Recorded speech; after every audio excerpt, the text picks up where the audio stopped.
धृतराष्ट्र, पांडु और विदुर के लालन पालन का भार भीष्म के ऊपर था। तीनों पुत्र बड़े होने पर विद्या अध्ययन के लिए भेजे गए। धृतराष्ट्र बल विद्या में, पांडु धनुर्विद्या में तथा विदुर धर्म और नीति में निपुण हुए। युवा होने पर धृतराष्ट्र अंधे होने के कारण राज्य के उत्तराधिकारी न बन सके। विदुर दासीपुत्र थे, इसलिए पांडु को ही हस्तिनापुर का राजा घोषित किया गया। भीष्म ने धृतराष्ट्र का विवाह गांधार की राजकुमारी गांधारी से कर दिया। गांधारी को जब ज्ञात हुआ कि उसका पति अंधा है तो उसने स्वयं अपनी आंखों पर पट्टी बांध ली।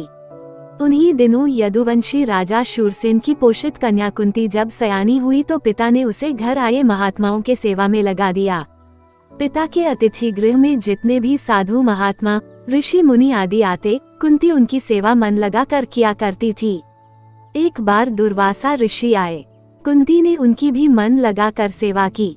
कुंती की सेवा से प्रसन्न होकर दुर्वासा ऋषि ने कहा, पुत्री, मैं तुम्हारी सेवा से अत्यंत प्रसन्न हुआ, अतः तुझे एक ऐसा मंत्र देता हूँ जिसके प्रयोग से तू जिस देवता का स्मरण करेगी वह तत्काल तेरे समक्ष प्रकट होकर तेरी मनोकामना पूर्ण करेगा। इस प्रकार दुर्वासा ऋषि कुंती को मंत्र प्रदान करके चले गए।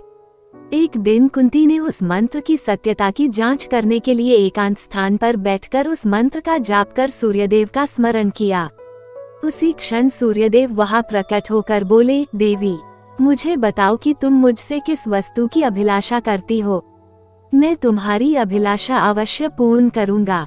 इस पर कुंती ने कहा, हे देव, मुझे आपसे किसी भी प्रकार की अभिलाषा नहीं है। मैंने तो केवल मंत्र की सत्यता परखने के लिए ही उसका जाप किया है।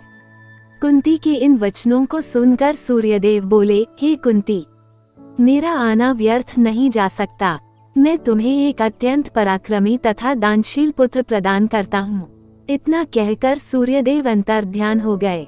कुंती ने लज्जावश ये बात किसी से नहीं कह सकी। समय आने पर उसके गर्भ से कवच कुंडल धारण किए एक पुत्र उत्पन्न हुआ।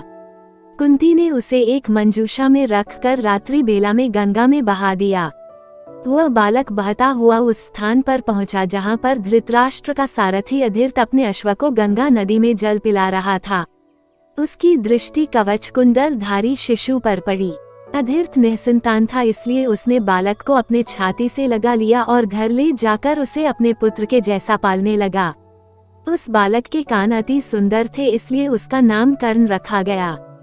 कर्ण गंगाजी में बहता हुआ जा रहा था कि महाराज धृतराष्ट्र के सारथी अधीर्त और उनकी पत्नी राधा ने उसे देखा और उसे गोद ले लिया और उसका लालन पालन करने लगे।